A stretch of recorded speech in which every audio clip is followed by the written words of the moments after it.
Subscribe कीजिए royal teacher को education संबंधी न्यूज़ तुरंत पाने के लिए। राजस्थान राज्य कर्मचारी सामान्य प्रावधान निधि नियम 2021 जीपीएफ व जीपीएफ 2004 होगी वेतन से कटौती 2004 से पूर्व एवं 2004 के पश्चात नियुक्त कर्मचारियों हेतु सामान्य नियम। जी हाँ साथियों, इस वक्त की बड़ी खबर की बात करें तो राजस्थान राज्य कर्मचारी में सामान्य प्रावधान निधि नियम 2021 लागू किए गए हैं, जो 2004 से पूर्व के कार्मिक है और 2004 के पश्चात नियुक्त कार्मिक है, उन दोनों के लिए सामान्य प्रावधान निधि। और इस नियम में वेतन से कटौती करने का भी बोला गया है और उस वेतन से कटौती के लिए एक ऑप्शन भी उपलब्ध करवा दिया जाएगा। तो वो ऑप्शन क्या होगा, उस ऑप्शन के तहत हम क्या कर सकते हैं उस ऑप्शन में, तो दोस्तों पूरी बात करेंगे आज के इस वीडियो में। तो दोस्तों आप स्क्रीन पर देख पा रहे हैं, ये है राजस्थान सरकार वित्त विभाग नियम अनुभाग की ओर से जारी अधिसूचना, जिसमें बताया गया है कि भारतीय संविधान के अनुच्छेद 309 के परंतु राजस्थान सिविल सेवा नियम 1951 के नियम 21B 21C के द्वारा प्रदत्त शक्तियों का प्रयोग करते हुए राज्य सरकार राजस्थान राज्य के संबंधित सेवाओं एवं पदों पर नियुक्त तथा अन्य संबद्ध व्यक्तियों के सामान्य प्रावधान निधि के विधान के प्रयोजनार्थ निम्नलिखित नियम बनाती है। यानी राज्य सरकार अब ये नियम बनाने जा रही है। अब ये नियम कौन से होंगे और कब लागू होंगे और कैसे हैं। शीर्षक एवं लागू होने की तिथि। ये नियम राजस्थान राज्य कर्मचारी सामान्य प्रावधान निधि नियम 2021 कहलाएंगे। ये नियम इस अधिसूचना के जारी होने की दिनांक से प्रभावी होंगे। यूँ तो साथियों ये नियम बहुत बड़े हैं और कई पेज है इस नियम के अंतर्गत, लेकिन अभी जो मोस्ट इम्पोर्टेंट हमारे लिए काम के नियम हैं उनके बारे में, कुछ इंपॉर्टेंट नियम के बारे में हम आपको बताएंगे। साथ ही इसमें जो परिभाषाएं दी गई है उसके बारे में भी बात करेंगे कि क्या परिभाषा किनके ऊपर लागू होती है। कुछ परिभाषाओं में से सबसे पहले हम बात करेंगे सामान्य प्रावधान निधि योजना से। अभिप्राय इन नियमों में वर्णित सामान्य प्रावधान निधि योजना से है, जिसमें सामान्य प्रावधान निधि 2004 यानी जीपीएफ 2004 एवं सामान्य प्रावधान निधि सैब यानी जीपीएफ सैब भी सम्मिलित है। यानी दोनों तरह से इसमें सम्मिलित है, जो सामान्य प्रावधान निधि योजना के नाम से जाना जाएगा।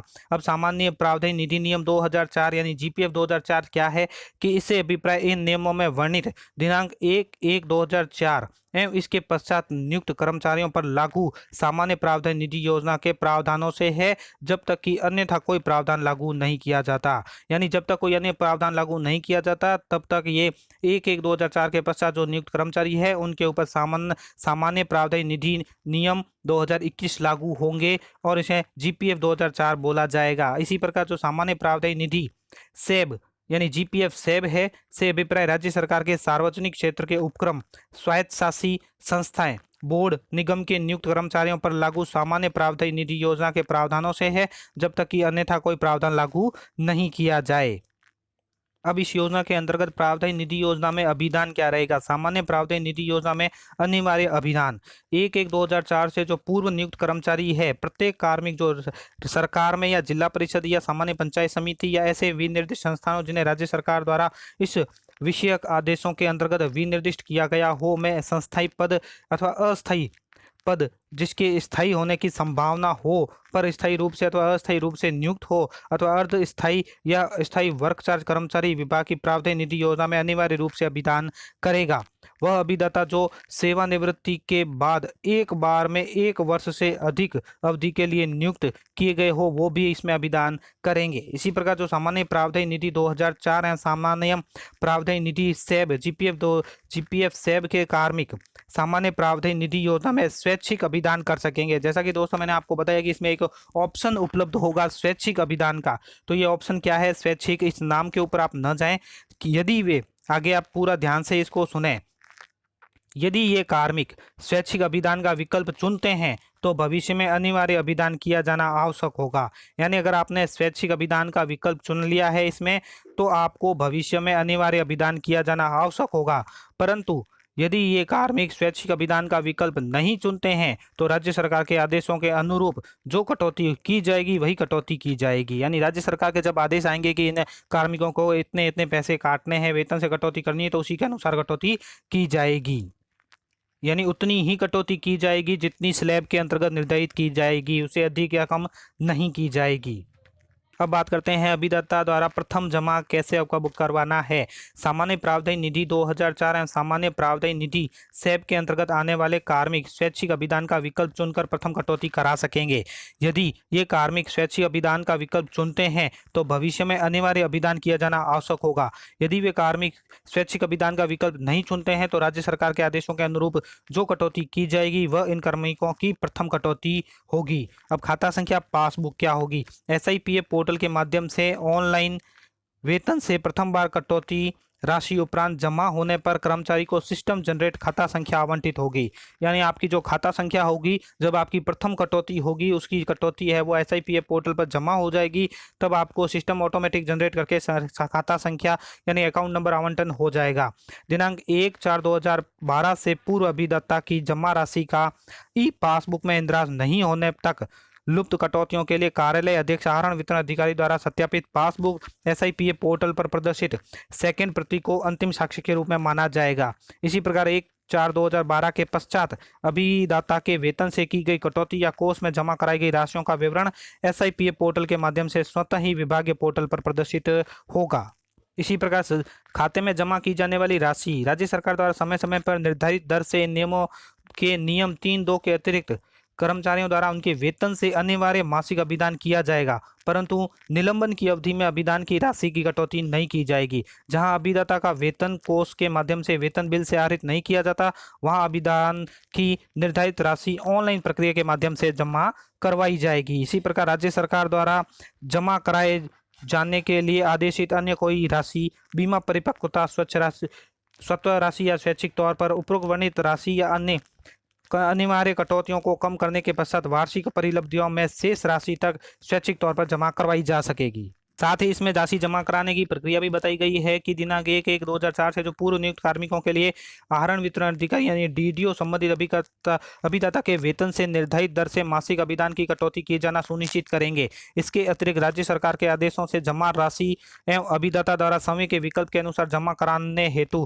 प्रस्तावित राशि अभिदाता द्वारा जमा कराई जा सकेगी। यह राशि वर्ष के दौरान उसकी कुल वार्षिक परिलब्धियों में से उपरोक्त वर्णित राशि एवं अन्य कटौतियों को कम करने के पश्चात शेष राशि की सीमा तक होगी। यह कटौतियां IFMS यानी इंटीग्रेटेड फाइनेंशियल मैनेजमेंट सिस्टम की निर्धारित प्रक्रिया अनुसार जमा कराई जा सकेगी। इसी प्रकार सामान्य प्रावधायी निधि 2004 के अंतर्गत अभिदान करने वाले अंशदाता इस योजना में अभिदान हेतु विकल्प चुनते हैं तो वे कार्यालय अध्यक्ष को ऑनलाइन एडवाइजरी प्रस्तुत करेंगे एवं कार्यालय अध्यक्ष यानी DDO संबंधित अभिदाता के वेतन से निर्धारित दर से मासिक अभिदान की कटौती IFMS की निर्धारित प्रक्रिया अनुसार वेतन या चालान से किया जाना सुनिश्चित करेंगे। इसके अतिरिक्त राज्य सरकार के आदेशों से जमा राशि अभिदाता द्वारा समय के विकल्प के अनुसार जमा कराने हेतु प्रस्तावित राशि अभिदाता द्वारा जमा कराई जा सकेगी। यह राशि वर्ष के दौरान कुल वार्षिक परिलब्धियों में से उपरोक्त वर्णित राशि एवं अन्य अनिवार्य कटौतियों को कम करने के पश्चात शेष राशि की सीमा तक होगी। अगला पॉइंट है कि सामान्य प्रावधायी निधि योजना सैप के अंतर्गत अभिदान करने वाले अंशदाता इस योजना में अभिदान हेतु विकल्प चुनते हैं तो कार्यालय अध्यक्ष को ऑनलाइन एडवाइजरी इसमें भी प्रस्तुत करेंगे और कार्यालय अध्यक्ष या DDO संबंधित अभिकर्ता के वेतन से निर्धारित दर से मासिक अभिदान की मासिक कटौती की जाएगी। इसके अतिरिक्त राज्य सरकार के आदेशों से जमा राशि अभिदाता द्वारा समय के विकल्प के अनुसार जमा कराने हेतु प्रस्तावित राशि अभिदाता द्वारा जमा कराई जा सकेगी। यह राशि वर्ष के दौरान उसकी कुल वार्षिक परिलब्धियों में से उपरोक्त वर्णित राशियां अनिवार्य कटौतियों को कम करने के पश्चात शेष राशि की सीमा तक होगी। अब बात करते हैं इसके ऊपर जो ब्याज देय होगा वो कब जमा किया जाता है। वित्तीय वर्ष के प्रारंभ में प्रारंभिक शेष पर अप्रैल माह में अभिदाता के खाते में ब्याज जमा किया जाएगा। वित्तीय वर्ष के दौरान की गई जमाओं के लिए जिस माह में राशि जमा की गई है उसकी ब्याज की गणना मासिक गुणन के आधार पर आगामी माह में की जाकर अभिदाता के खाते में ब्याज जमा किया जाएगा। ब्याज की गणना करते समय आहरण को आहरित करने के माह में समायोजित किया जाएगा। साथ ही नियम 11 के प्रावधानों के अनुसार खाते में कटौती होना बंद हो जाने पर विभाग द्वारा भुगतान आदेश जारी करने के पूर्ववर्ती माह तक के ब्याज का भुगतान किया जाएगा। ब्याज की दर वही रहेगी जो समय समय पर राज्य सरकार द्वारा जारी आदेशों के अनुसार निर्धारित की जाएगी। सभी प्रकार की जमा राशि आहरण राशि पर जमा आहरण पर माह से ब्याज की गणना की जाएगी। परंतु इन नियमों में नियम 10(2) के अंतर्गत राज्य सरकार के आदेशों और महंगाई भत्ते की जमा होने की राशि योग्य राशि पर ब्याज की गणना महंगाई भत्ते के आदेश प्रसारित किए जाने की माह से की जाएगी। अब इसमें आहरण का भी विकल्प दिया गया है कि आप इसको वापस आहरण भी कर सकते हैं। तो कैसे करेंगे और कितना करेंगे? कोई भी अभिदाता वित्तीय वर्ष के प्रारंभ पर अपने खाते में जमा राशि का निम्नानुसार आहरण करने का पात्र होगा। आहरण प्रतिशत 10% बिना कारण बताए। यहाँ पे ऑप्शन देखिए कि बिना कारण बताए अगर आप राशि आहरण करते हैं तो कब कब कर सकते हैं। बिना कारण बताए 10% राशि जमा की वो 5 से 15 वर्ष की अवधि के दौरान कर सकते हैं। 30% राशि 15 वर्ष से अधिक किंतु 25 वर्ष से कम। 40% 25 वर्ष से अधिक किंतु 30 वर्ष से कम। और 50% राशि आप बिना कारण बताए आहरण कर सकते हैं अगर 30 वर्ष से अधिक सेवा अवधि हो चुकी है। 90% राशि अभिदाता की अधिवार्षिकी सेवानिवृत्ति से 60 माह अथवा उससे कम होने पर। इसी के साथ अगर कुछ कारण आप प्रेषित करते हैं तो आप 50% राशि भी आहरण कर सकते हैं। कारण क्या रहेगा कि अभिदाता स्वयं या उनके संतान की उच्च शिक्षा हेतु वाहन क्रय, स्थायी उपभोग की वस्तुओं का क्रय, अभिदाता उसके परिवार के सदस्यों या उस पर आश्रित माता पिता की बीमारी पर व्यय, अन्य कारण जो सरकार द्वारा समय समय पर आदेशित किए जाए।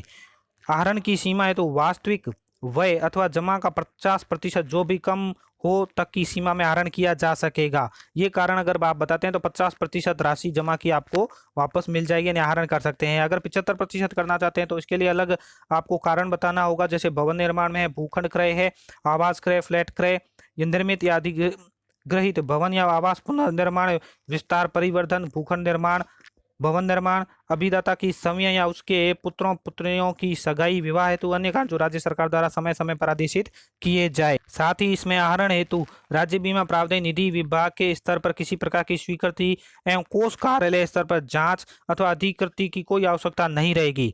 बाधा रहित आहरण यानी direct benefit transfer DBT server certificate के माध्यम से बैंक खाते में हस्तांतरित किया जा सकेगा। राज्य सरकार द्वारा समय समय पर आदेश जारी कर खातेदार के सेवा काल आयु के अनुसार आहरण की सीमा तथा आहरण के आदेश कारणों को संशोधित पुनर्निर्धारित किया जा सकेगा। कोई भी अभिदाता अपने खाते से यूपीआई यूनिफाइड पेमेंट इंटरफेस के माध्यम से यूपीआई के मानक शर्तों के अनुसार भी आहरण कर सकेगा। अभिदाता को आहरण स्वीकृति भुगतान के संबंध में निदेशक के स्तर पर समय समय पर यथा आवश्यक प्रक्रिया निर्धारित की जाएगी।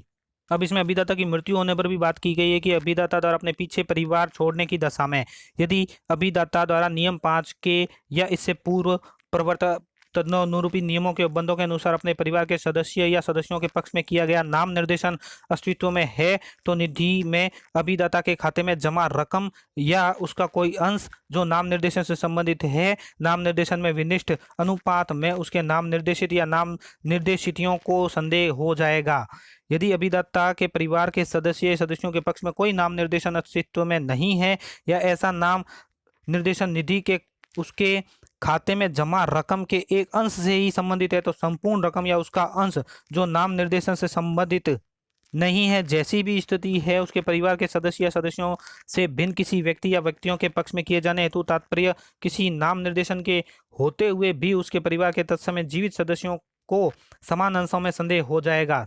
तथापि यदि कोई विवाद हो और विभाग वारिसों के बारे में विनिश्चय करने की स्थिति में नहीं हो तो दावे के संदाय हेतु एसआईपीएफ पोर्टल पर ऑनलाइन क्लेम रिक्वेस्ट सबमिट की जाएगी और जांच उपरांत पात्र होने पर उत्तराधिकारी प्रमाण पत्र प्रस्तुत करने वाले व्यक्ति और व्यक्तियों को दावे का संदाय किया जाएगा।